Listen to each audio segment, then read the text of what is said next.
Because BRICS was set up to hurt us. BRICS was set up to degenerate our dollar and take our dollar as the standard, take it off as the standard. That was Trump saying what most in Washington won't dare admit. BRICS is now a real threat to the dollar. His reaction to the just concluded 2025 BRICS summit was blunt. But if you've been watching the mainstream media, you probably wouldn't know this summit even happened. And that's not an accident. The silence isn't because nothing happened. It's because what's unfolding is a direct challenge to Western dominance, and many in power don't want the world to notice. But some people are paying attention. America's wealthiest elites.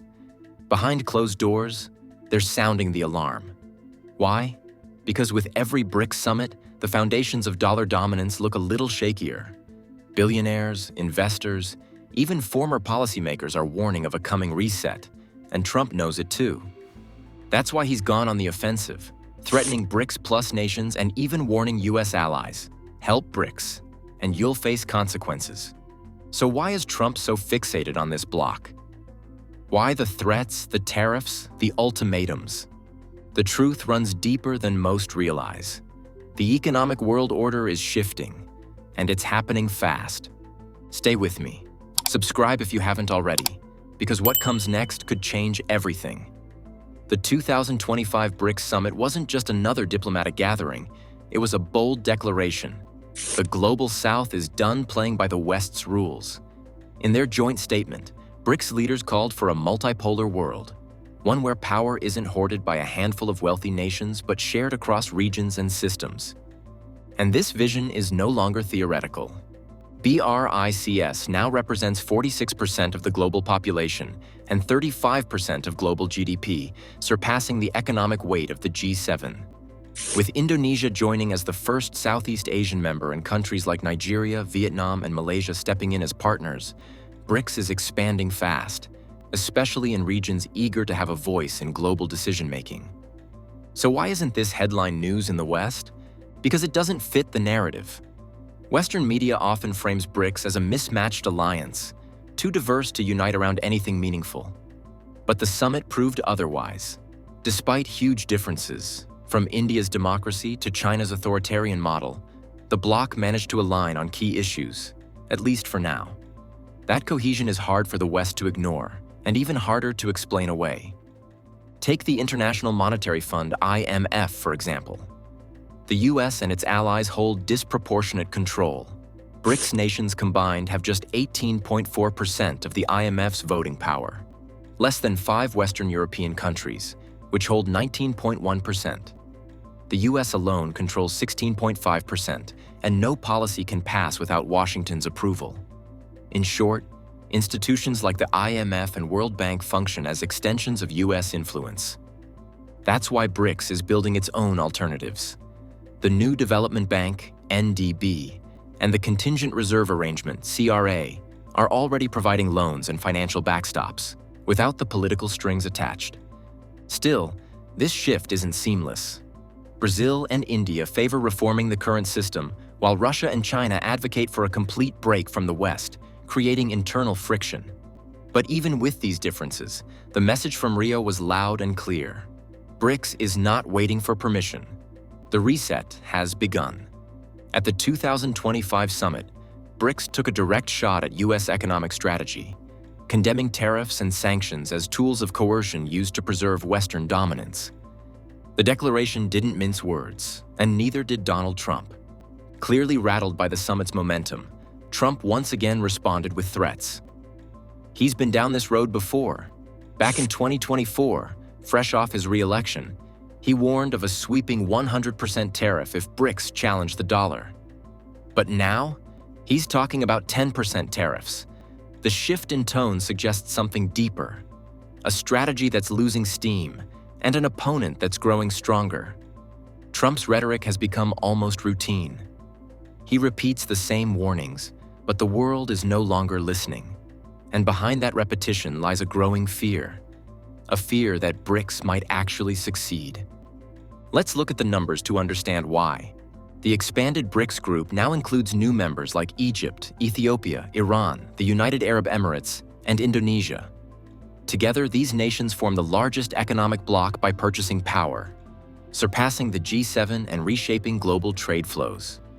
Their new development bank has already invested $33 billion in infrastructure and development, offering countries an escape from the IMF and World Bank, institutions still dominated by Western interests. But that's not all.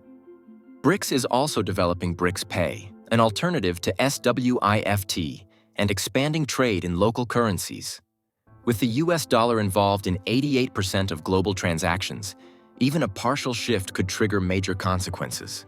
And the shift is no longer theoretical. At this summit, BRICS leaders received a long-awaited technical report outlining the next steps for their de-dollarization strategy.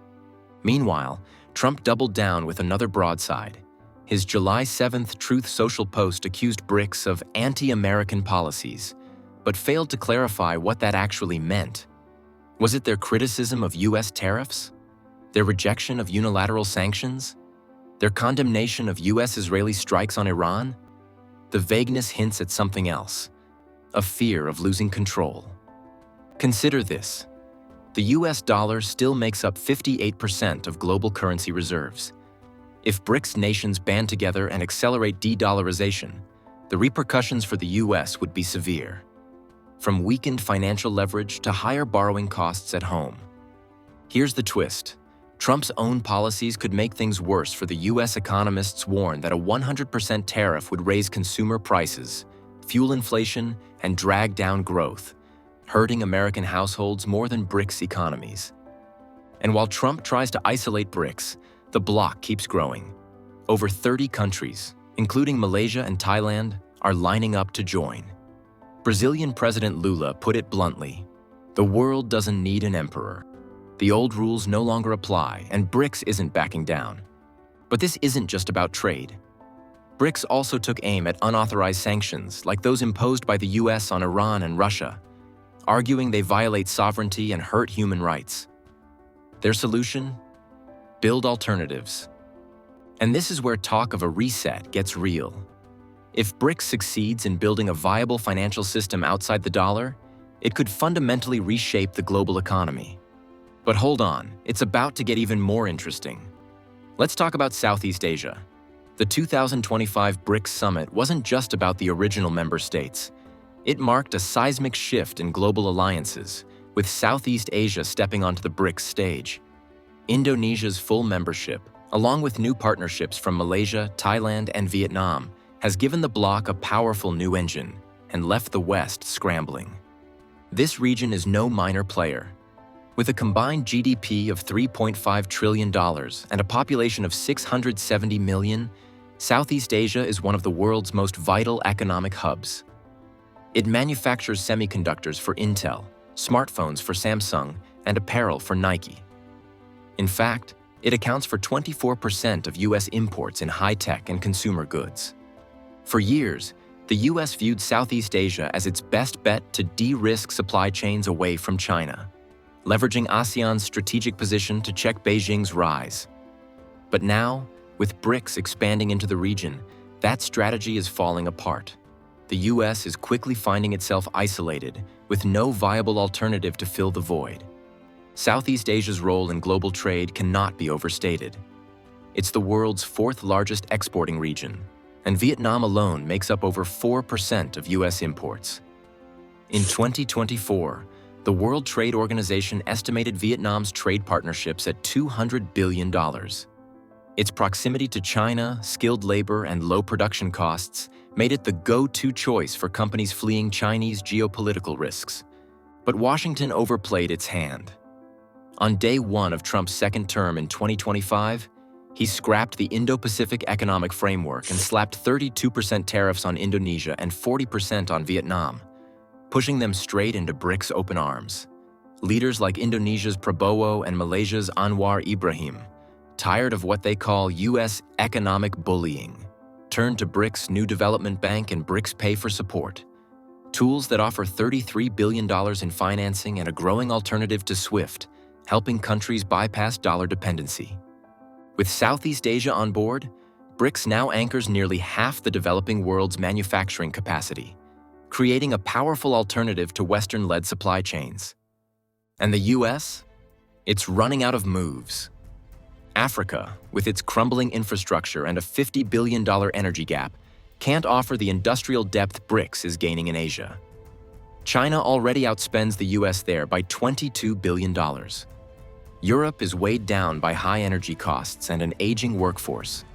South America, dependent on raw materials like Peru's copper or Argentina's soy, simply isn't equipped to support high-tech manufacturing. Washington's fallback options are collapsing, and BRICS is filling the vacuum. In contrast, the China-Southeast Asia alliance now dominates 60% of global electronics and textile trade. This isn't just a shift, it's a takeover. The US finds itself increasingly alone, unable to replicate the scale, the speed, or the structure of this production ecosystem. Trump's hardline tactics are backfiring. His July 2025 threat of 10% tariffs on all BRICS members and a potential 100% hike only deepened the rift. Leaders like Malaysia's Anwar prioritize regional stability and trade with China, which absorbs 30% of ASEAN's exports.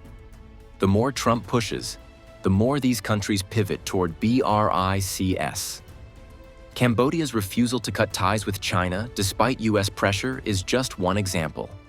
As BRICS eyes expansion to 30 nations, including energy-rich states like Nigeria and Algeria, its leverage in both trade and energy markets continues to grow. Meanwhile, Trump is left shouting into a void, with no new allies, no viable supply chain partners, and a rapidly forming BRICS-led world order. But it's not all smooth sailing. As the 2025 ASEAN chair, Malaysia faces a balancing act, navigating BRICS' growing influence while managing ongoing tensions in the South China Sea. For many Southeast Asian nations, joining BRICS isn't about rejecting the West, it's about having options. What we're seeing is not full alignment, but strategic hedging. These nations want the freedom to say no to both Washington and Beijing when necessary. And that subtle shift, the rise of flexible multipolar diplomacy, is quietly reshaping global politics. The 2025 BRICS Summit in Rio presented a bold vision, a world no longer dominated by the West, where the global South shapes its own destiny. The declaration called for sweeping reforms, from overhauling the WTO to building alternative financial systems and reaffirming the sovereignty of developing nations. On the surface, it looked like the blueprint for a global economic reset. But here's the reality check. BRICS is not a monolith. Tensions within the bloc are simmering just beneath the surface. Back in April 2025, BRICS foreign ministers failed to issue a joint communiqué, a clear sign of division. Countries like Brazil and India favor reforming existing institutions, while China and Russia push for a complete overhaul, a fundamental disagreement on strategy. Even the absence of Xi Jinping and Vladimir Putin from the summit raised eyebrows, reinforcing speculation about internal friction. And then there are the practical challenges. While the new development bank has approved $33 billion in loans, that figure pales in comparison to the World Bank's $350 billion portfolio. Initiatives like BRICS Pay and local currency trade offer exciting alternatives, but they face serious logistical and technical hurdles before they can scale. Despite all the talk of de-dollarization, the US dollar still anchors most of global finance, and that grip won't break easily. So what's being overlooked? The hype. The term reset suggests an overnight revolution, but what BRICS is truly pursuing is a long-term realignment, and it will be gradual, contested, and complex. The West, for its part, isn't standing still. Tariffs, sanctions, and diplomatic pressure are already being deployed to resist this transformation. Expect more of it. Still, the Rio summit was more than symbolism. It marked a clear turning point. By embracing Southeast Asia, rejecting economic coercion, and advocating for a multipolar system, BRICS is planting the seeds of a new global order. Ironically, Trump's aggressive foreign policy might be accelerating the very changes he fears. His threats and ultimatums are pushing more nations to seek independence from the dollar, and they're finding it in BRICS. Trump is trying to freeze the world in place, but history is moving, and BRICS is riding the wave.